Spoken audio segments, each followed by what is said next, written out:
call for it. Good morning, everybody. Let's do roll call. Started with Chair Walter Miller. Here, I'm sorry. Yes, that's a hard question. I think so. As a reminder, you say here. Vice Chair Samaniego. Good morning, here. Present. Senator Cesar Blanco. Representative Ruby Cruz. Here. Senator Joseph Fernandez. And yourself? Alderman Dino Coronado. Trent Doolittle. Here. Representative Art Fierro. Representative Mary Gonzalez. City Manager Tommy Gonzalez. Representative Cassandra Hernandez. Yvette Hernandez. Commissioner Olguin.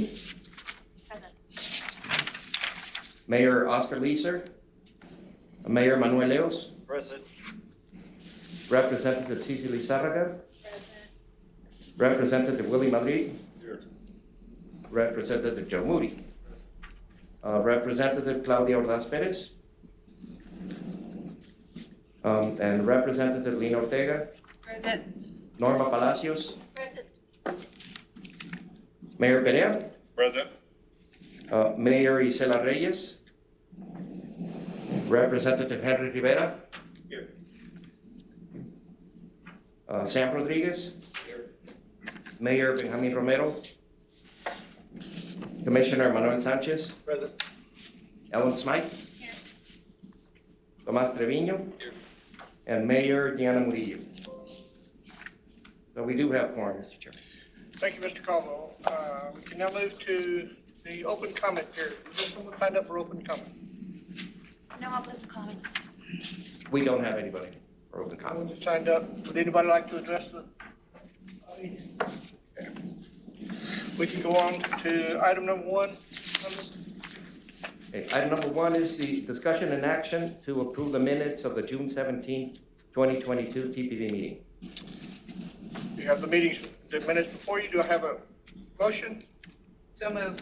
Second. Have a motion and a second. Any discussion? All in favor? Aye. Any opposed?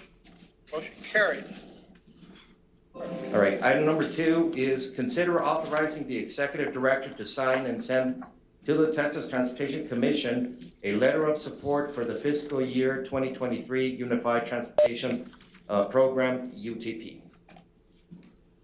So a little bit of background on this. As you all know, we've been working with the TxDOT administration and the commission for the last, well, it's been more than a year, but the latest discussions and conversations with them have been for the last year.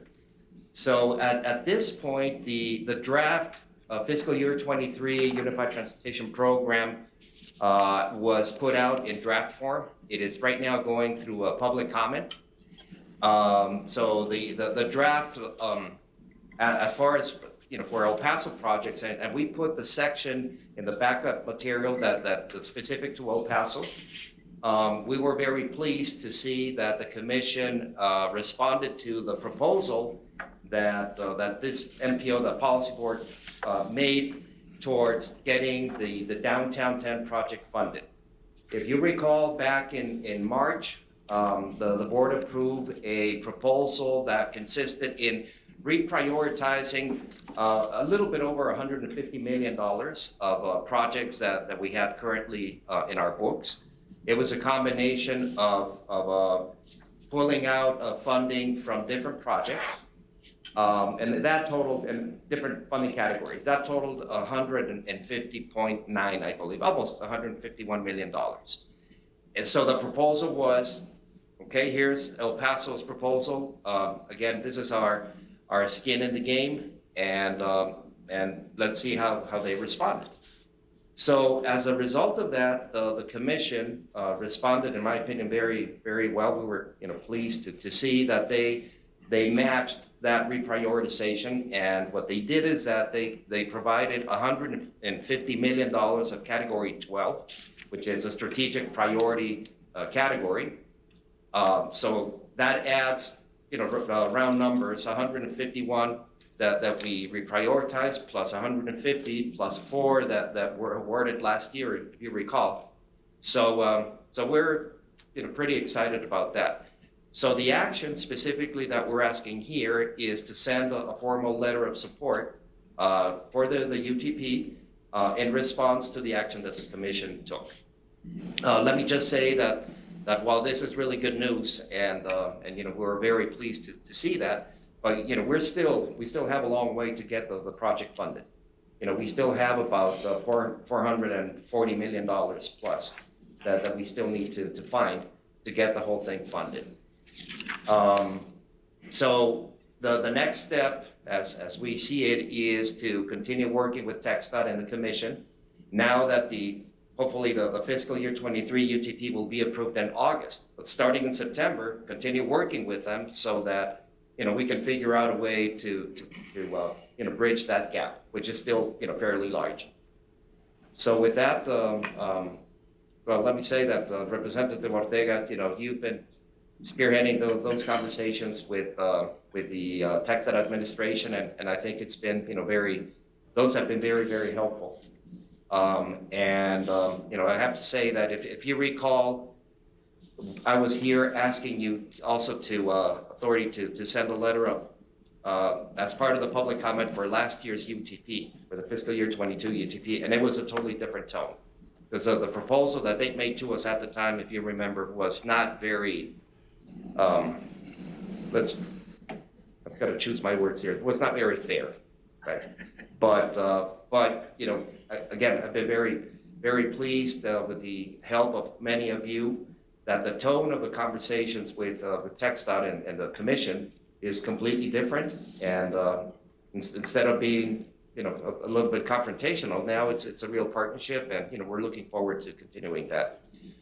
So with that, Ortega, you've played such an important role with that. If you want to say, It's just a huge step forward, and kind of like what Mr. Calvo said, last UTP, we were not in a good place.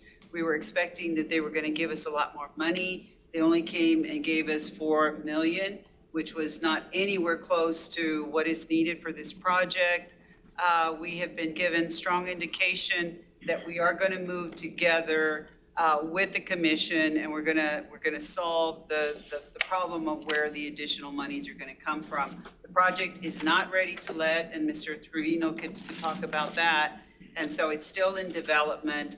But funding at this stage is a very good indication that we will get the future funding for this big project that we need for this community. And so it is a huge, huge step forward on getting this money at this draft UTP. And so what Mr. Calvo is asking is, obviously we want as much favorable comment to go to the commission and thank them for giving us $150 million. As it previously been stated, this is one of the biggest, or the biggest project in terms of the amount of money that El Paso needs. And so it's a very competitive process, and we are doing very well at this stage. I also might like to add that we need to also look at the long game. And as Mr. Calvo said, in September, we're going to start negotiating next year's UTP. And that's where we can add additional projects. We can start talking about additional projects. It's about our relationship with the commission and the administration in Austin that is not adversarial. And so we're trying to do our best to position El Paso in a positive light with the commission and with the decision makers in Austin. So a letter like this will continue that indication of cooperation and collaboration with both the commission and TxDOT administration in Austin. So also what's been, I think, important is for us to be showing up in Austin more and more. Chair and the Red Board there, you have been to the commission meetings, this whole year, and showing up, I think, is very important. And not just the same, the usuals, but we've had a pretty good combination and variety of people speaking up, and because the commissioners notice it, they really do. And so again, it's important to continue that communication. So not just for the funding part, but participating in the statewide committees. And, last week with Commissioner Olguin, we attended the Board of Trade Advisory Committee meeting in Austin. So it's good to show up. And, well, on a related topic, we are trying to get the next Board of Trade Advisory Committee meeting in El Paso in October. So we're working with the TxDOT folks to make it happen. And, hopefully we'll be able to do that. And I promised the committee that we're going to have a good time here. So we're going to call on you to make it happen. Any comments from the board? Commissioner? I just had a question, Eduardo. So on the back of the projects that are listed, the El Paso projects, is that an all-inclusive list? Is that all of the projects? No. No. No. What they're showing, and if you can scroll down to show the project list. The community involved. There you go. That table only includes the projects that are funded with categories 2, 4, and 12. Okay, great. So it's more like the mobility project. So all of the other projects that are funded with categories 5 and 7, which are really the bigger in numbers, right? They're not individually listed in the UTP.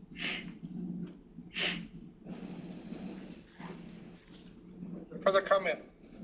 Do you have a motion? Yes, I'm sorry. Chairman, Tomas, just wanted to, I think for the public, it's important that they understand that we'll be engaging in community feedback. Yes, we're still in the NEPA process. We still haven't selected the preferred alternative. Hopefully we'll get to that point here late this summer, early this fall. And then once we define the preferred alternative, then we'll develop that one further and hopefully have environmental clearance by fall of 2023. Thank you. And Tomas, you are going to have meetings involving the public so that they Yes, can yes, comment. we're having meetings now. I think that's important, to let the community know, the public know that there's still that process. Thank you. And to that point, Judge, we've also been letting the TxDOT administration, I mean, they know, but the commissioners as well, that we are working very closely with the TxDOT, the El Paso district precisely in the project development. As you've heard, there are, in other regions in the state, there's been a little bit of, not a little bit, some controversy on some projects in Houston and I-35 and in Austin as well. So yeah, I mean, the commissioners want to make sure that we're doing absolutely everything needed, and I think we are here. So I'm assuring them that as part of the process, we're working hard, working with the community, and because at the end of the day, by doing that, the end product becomes better. Absolutely. And so.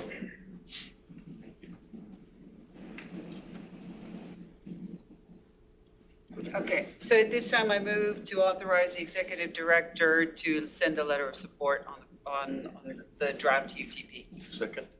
I have a motion and a second. Is there further discussion? Hearing none, all in favor? Aye. Any opposed?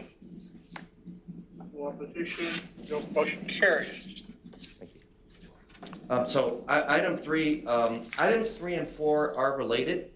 Item number 3 talks about the master agreement that we have with UTEP. And so we're asking to increase the maximum amount of the master agreement so that we can proceed with item 4, which is a specific task order. So let me read the item number 3 into the record.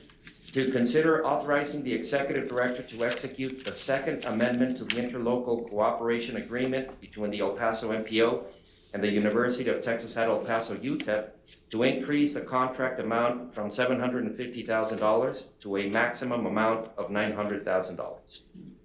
So the current master agreement was executed in I believe it was August of 2020.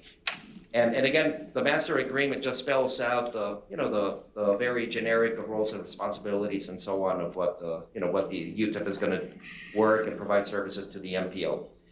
As against that master agreement, we issue individual task orders that are very specific, with a very specific scope, schedule, and maximum payable amount. So we have issued, and if you can scroll down to the spreadsheet PDF. So that summarizes there we go, that one right there. It's a little bit small. But there we show all of the different task orders that we have issued since the master agreement was initially executed. And right now, from the executed amounts, you see on the column there that we only have a balance of about $62,000 left. Now, we need to issue a task order number 8, which is item number 4, and that would take us above the maximum amount. So what we are trying to, what we're asking the board to authorize is to extend the capacity of the master agreement so that we can issue task order number 8. And again, you know, the amendment is just to increase the maximum capacity. You know, we have the cash flow to do all this. So it's just a simple agreement to increase the maximum amount. This is more or less, the funding is there, it's coming from the Fed, not out of anybody else's budget, so we're asking to amend this contract. Is there a motion? So move. Second. I have a motion and a second. Any further discussion? Hearing none, all in favor? Aye. Any opposed? Motion carries. All right, so then item number 4 is to consider authorizing the executive director to execute task order number 8 with a maximum funding amount of $120,000 pursuant to the interlocal cooperation agreement between the El Paso MPO and UTEP. UTEP will provide assistance in travel demand modeling, air quality conformity, and public involvement activities, and other activities included in the El Paso MPO's Unified Planning Work Program. Again, task order number 8 is one that we have been having with UTEP on a yearly basis for many years for now. And it's basically for them to provide the services of Dr. Claudia Baez, who has been, she's almost like MPO staff. But you know, her participation, especially in the air quality side of things, so the conformity and all that has been invaluable. So to continue having access to her services, you know, we need this task order. And again, if the task orders follow the fiscal year, well, UTEP's been pretty much the same fiscal year. So this task order would begin September 1 and would end October 30th of 31st, I'm sorry, of 2023. Discussion. Is there a motion? A motion to authorize. Motion and a second. Is there further discussion? All in favor? Aye. Any opposed? Motion Who was the second? I'm sorry. Go ahead. Representatives. Through here, I'm sorry.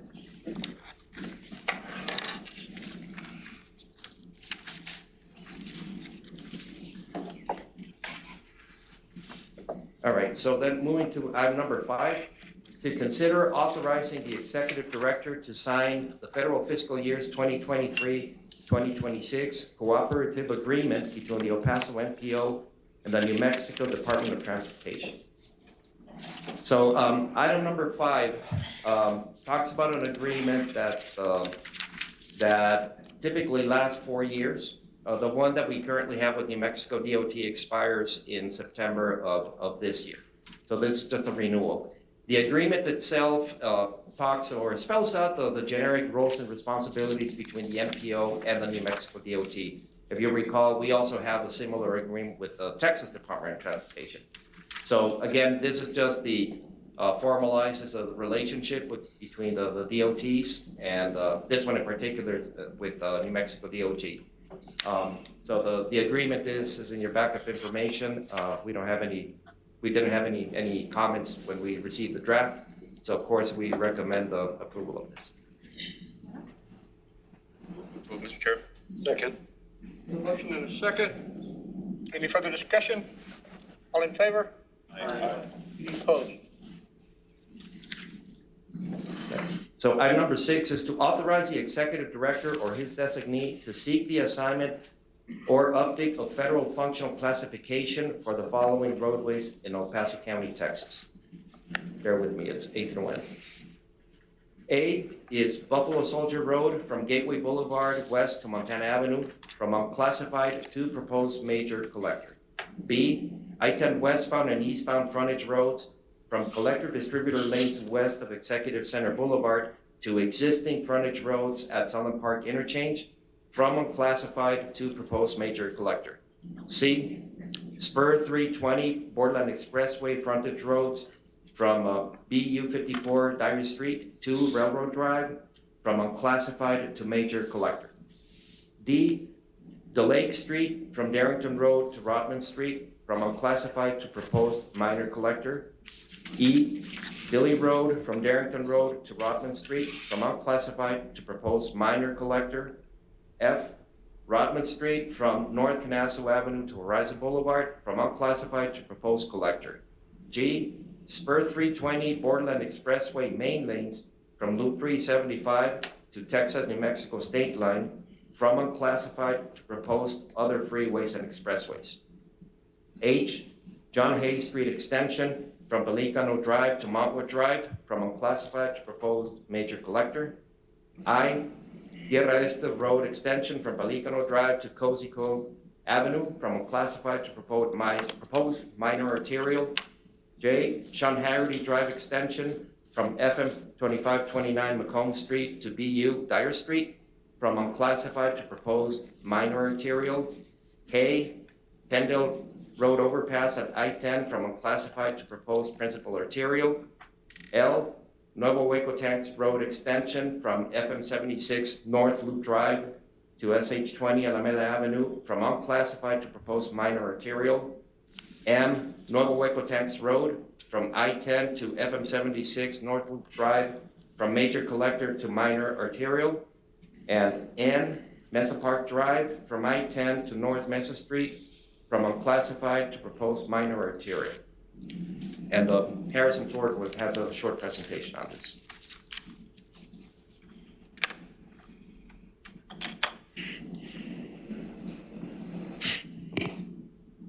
Could we bring up the presentation, please? Good morning, Harrison Floyd with El Paso MPO.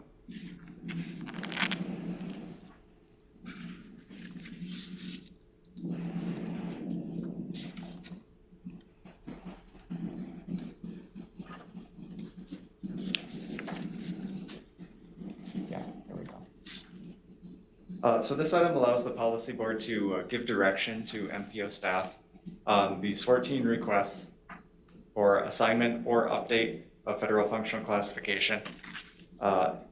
Background: in order to be eligible for federal funding, a roadway must be deemed of regional significance and assigned a federal functional classification. FHWA receives the classification requests and makes the final determination as to whether a roadway is regionally significant. Next slide, please. 6 of the 14 requests that are included in this item are new to the MPO and have not previously been forwarded to the FHWA. It's these 6 here. The next few slides highlight each of those 6 individually. So the first one is Buffalo Soldier Road. This is a request from the city of El Paso. It's a local city street. The request is for a major collector classification. And these slides show a map with the project limits, location of the roadway, and the reason for the requested change as included on the classification request form. So the next new item is from a request from TxDOT. This is for a major collector classification for the planned I-10 frontage roads between Executive and Sunland Park. And the next one is also from TxDOT, and it's for the planned Borderland Expressway frontage roads from Railroad to Dyer. That's also a major collector request. And the last 3 new requests are all from Horizon City. And these are for roads associated with their planned transit-oriented town center development. DeLake and Dilly, you can see in yellow on this map. And those are new roadways, those aren't actually constructed yet. They're requesting minor collector designation for both of those. And the third one from Horizon City is Rodman Street, which is an existing roadway, and that borders the TOD project area. Go ahead and go down.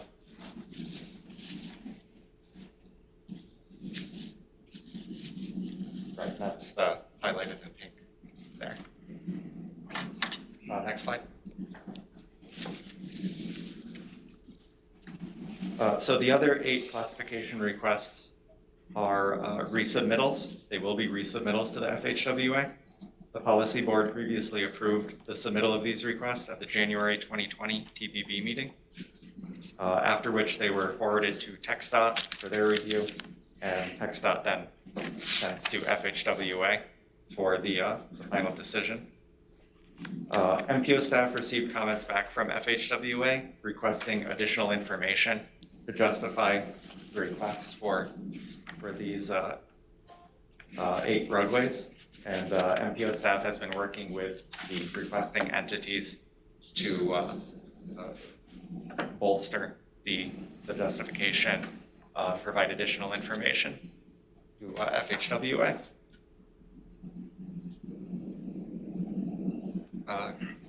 Go ahead. And here are some of the changes made, but this is not a complete list.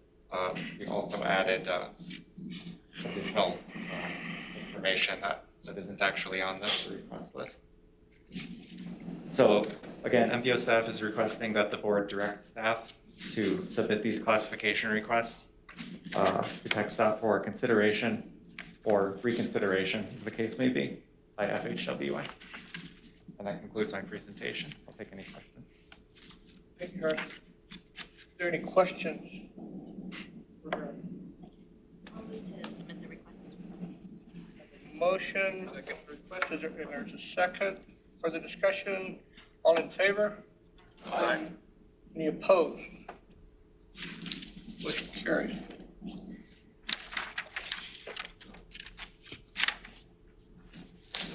All right, so now we move on to reports and discussion. Item number 7, second performance period report for CMAQ traffic congestion and on-road mobile source emission targets. And Gabby Lopez from MPO staff will be presenting. Good morning, Gabriela Lopez with the El Paso MPO. Federal legislation does require both the Departments of Transportation and MPOs to incorporate a performance-based planning and programming approach to the transportation planning process. And one way to do that that is required by the federal performance rule is to establish deadlines for targets to be set and to report up the progress of those targets. So during this second performance period, the MPO is going to be required to set 3 CMAQ-related performance measure targets, which are the peak hour excessive delay measure, the percentage of non-single occupancy vehicle or non-SOV measure, and the on-road mobile source emissions measure. So this is a report just to inform that we are currently during the public comment period for these targets that we will be setting as well as a baseline. The comment period started on July 8th and will be ending today at midnight. And we did have one public comment period meeting. We hosted it virtually. We did not have attendance on that meeting, but we do have available on our website the draft report along with a presentation, which is also included in the backup. So the presentation that is in the backup for this item includes the actual targets that the MPO is proposing to set, as well as the baseline, and we will be presenting it back at the August TPAC and August TPB meeting for action. So the deadline to set these targets is October 1st. We have been coordinating with both DOTs and other MPOs to make sure that these targets are set with everybody's concurrence. And if we do have any questions, we do have Claudia Valles here to answer regarding the specific targets. Do you have any questions regarding? Sure. Let me just add, this whole thing about setting targets for different performance measures is part of the more recent changes in the federal process. You know, it's been around now for, it's 4 years. So, you know, it's something that's part of the process. I think it's a good thing, but you know, at least theoretically, we set some targets that, and as we move forward with specifically in this case for air quality stuff, you know, we should be showing progress towards achieving those targets. So it's you know, it's always a little bit there's science, but there's also a little bit of art in establishing a reasonable target, right? Because if you can set a very aggressive target and, you know, that we're never going to meet, right? But at the same time, you know, we need to have those targets, and so that, you know, we can really work and to achieve those targets. At the end of the day, it's air quality, right? You know, we want to make sure that we improve the air quality through the projects that we select. Can you explain is there funding tied? Like if we do meet a target or don't meet a target, or there's no unintended consequences? Okay. No. Make sure. Yeah, I mean, That's how I read that, it is a, you know, a very good question. Since this is still relatively new, I mean, everybody, all MPOs and, you know, across the country are, you know, I don't want to say struggling, but, you know, we're trying to set the most realistic and the best target so that we can achieve it, right? At this point, there's no penalty for not achieving your you know, your goal. There are some MPOs, for the case of safety, for example, where you know, many have chosen to look for or establish an aspirational goal of, you know, 0 deaths, right?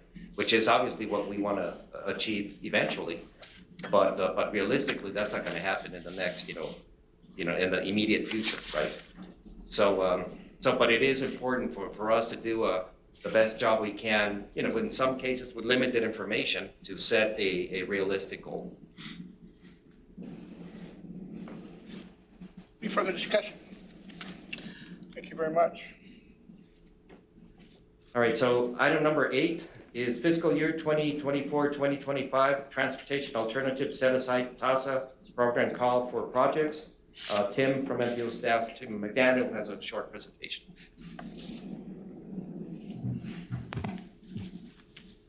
Good morning, Chair, board members. Tim McDaniel with the MPO. On July 5th, the MPO opened the TASA call for projects for fiscal years 24 and 25 to all entities that fall within our Texas County area. The MPO anticipates approximately $3 million to be available each respective fiscal year, and details can be found on the MPO website. The TPAC appointed a working group at their June meeting, and the group was able to come up with a scoring rubric that will be used to score projects that are received. Informational meetings will be held on August 11th and 12th. All applicants will be required to attend a mandatory application review between September 6th and September 22nd for staff to review draft applications. And then final applications are due on October 21st. With that, I'm here if you have any questions. Questions? Okay, we can move on. Thank you, sir.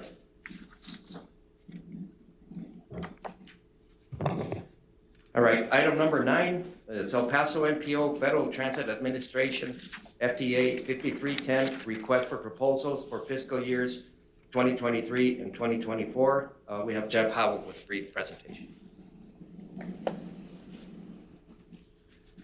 Good morning, Chair and TPB members. Jeff Howell with the MPO. Item 9 on the agenda is just a reminder for the EPMPO FTA 5310 request for proposals for fiscal years 2023 and 2024.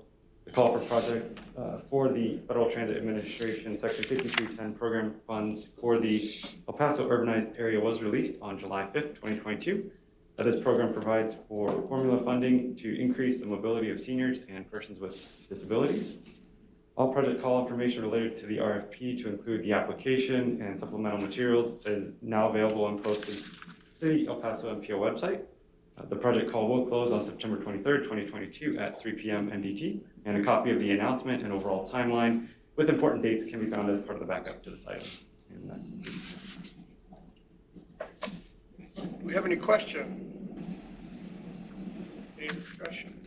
Thank you very much. All right, item number 10 is New Mexico CMAQ mandatory call for projects. And Gabby Lopez from MPO.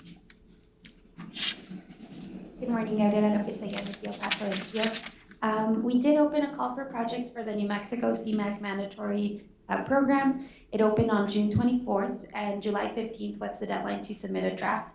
We did receive only one application from the whole planning area, so we will be having scheduling the coordination meeting with NMDOT and the entity next week so that we can review their draft application, and then the final packet will be submitted on August 26th. TPAT ad hoc committee will be reviewing the application, and then we will be coming back to the board with recommendation for programming of the project. Thank you. Questions? Thank you very much. Okay, so we move to item 11, which is the RMS 2020 project status report. Gabby Lopez will be here. Good morning, Gabriela Lopez with the El Paso MPO. So I included in the backup is the latest RMS 2020 report. We do show the latest updates that were done based on the last district design review meeting. We will be, as mentioned before, we will be having one-on-one meetings with the entities to review the progress of the projects, but we anticipate that this will be around fall, winter 2022. So all the projects are moving along. I don't know if you have any specific questions on any projects. No questions on RMS? Okay, thank you. Mr. Chair, on that one, I just want to give kudos to TxDOT for moving forward with the I-10 widening on the west side. I think everybody is looking forward for that project to get implemented as quickly as possible. But it's that one is moving forward. And I don't know, Tomas, if you have any other comments on some of the other projects? No, other than our 375 project that just led as well. We had a pretty productive year, close to $400 million in lettings. So we still got a couple more jobs here at the end of the year. Thank you. All right. Okay, so item number 12 is the Executive Director's Report. Item A, the statewide TxDOT MPO Safety Task Force. So the task force will have the monthly meeting next week. So I don't have a lot of new things to report on that one. But one of the key items that we are discussing as MPOs working with the TxDOT administration and the commission, and this is specifically for safety, is to convince the commission that it's a good idea for them to provide funding to all MPOs throughout the state so that all MPOs can develop some type of a safety action plan. The number that we've been discussing with them is for them to provide $50,000. For the large MPOs, they already have their big, a formal safety action plan. $50,000 doesn't do much for them. But for the small MPOs, that's really, really good. I mean, some of the small MPOs have, 2 staff members, the executive director, and perhaps an assistant that they share with a city's library or something like that. But so, the 50K is really good. And in other cases, the 50K may be provided as, with assistance from somebody like perhaps a TTI or a consultant that can actually do the work for them. Again, the focus right now on safety is very, tremendous at the state level, and rightly so, because again, we see the trends for fatalities and serious incidents and all that still trending in the wrong direction. So specifically for us, as you know, we are working with TTI to develop the proposal for a Safe Streets for All grant.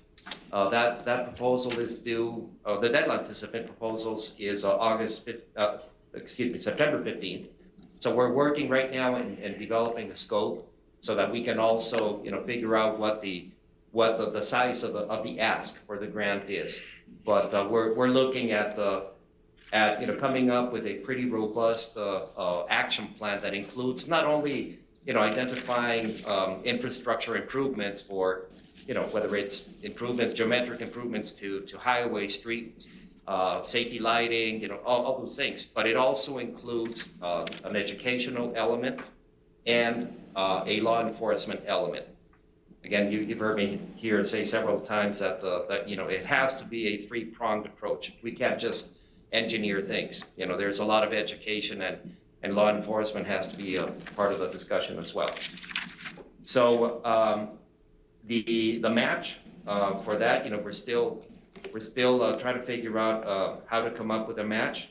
The $50,000 that the commission may approve for all MPOs, we can definitely use that as match. So I'm gonna, I don't want to use the word lobby, but I'm gonna have a strong discussion with next week with the commission to make that happen, so that we can use at least that $50,000 as match towards the grant. As you know, as with any other federal program, the federal portion is 80%, so we need to come up with a 20% local match. Well, non-federal match, could be state, could be local. One more thing is that it is very important to also get letters of support, and in this case, also letters of commitment with, from all the people, all the stakeholders here in the region, whether it's a local government, whether it's on the private sector as well. Again, the more the merrier, not just supporting this application, but also showing commitment to work together and getting this safety action plan done. And because again, we need everybody to work together towards reversing the trend and eventually coming to reaching that zero fatality that right now seems like an aspirational goal, but we really need to get there as soon as possible. Again, they're due September 15th, so I'm going to be reaching out to all of you and to other stakeholders in the region for those letters of support. So I ask for you all to help us, to get those out. In some cases, you may need action from your government entities, city councils or commissioners court and all that. But so I'll be working with staff to make that happen. Any questions on the task force? All right, so the second one is item B, is a 2022 federal certification review for the El Paso MPO. So yeah, the certification review is on track to happen on August 17th and 18th. Well, that's when the physical visit from Federal Highway and the Federal Transit Administration folks, they're going to be here physically. The meetings are going to be here at the Blue Flame here in this room. They're going to be contacting some of you or several of you for maybe one-on-ones. Again, the whole idea is for Federal Highway and FTA and others to look at what the MPO has done, and ultimately that we are following the federal process. So all of these rules and procedures and all that you love to hear about, yeah, we need to follow them. So the certification review is to look at what we've done, and it's like an audit.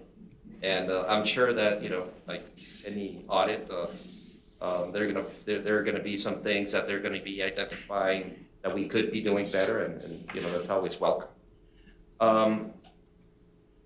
The review has already started with a desk review.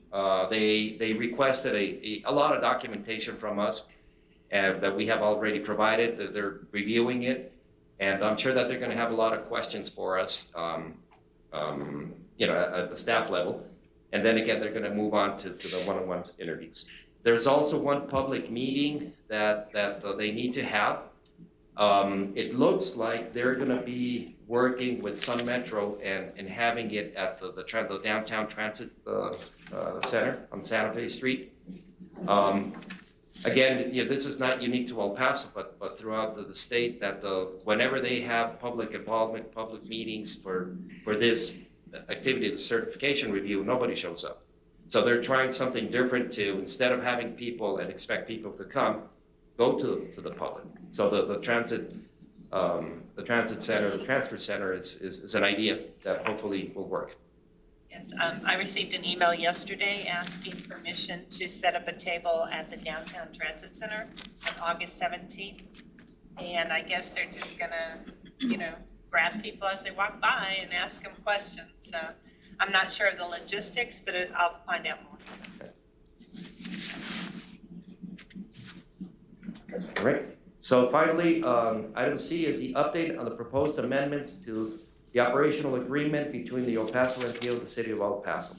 So in this one, just to let you know that that we have MPO staff with the help of legal, we prepared a draft of the new agreement that clarifies several things. We presented that already twice to the executive committee, most recently last week. And the executive committee gave us the green light to submit that, to provide that to the city of El Paso so that they can start reviewing. It's got to go through legal. I'm assuming it's going to go through all the different departments and all that. So we're going to be submitting that to the city for their review. And once we have, I'm sure there's going to be some back and forth. And once we have a formal draft that's been reviewed by the parties, we'll bring it here to the board. Any thoughts, questions on that?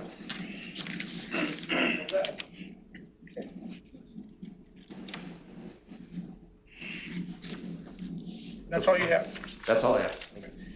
Well, seeing no further items on the agenda, first of all, I would like to thank you all for your attendance. It's quite a relief to have you guys here. It's good to see somebody. So thank you all for coming. And with that, we'd entertain a motion to adjourn. Second. The second, we are adjourned. Thank you very much. Thank you. You are? How are you doing?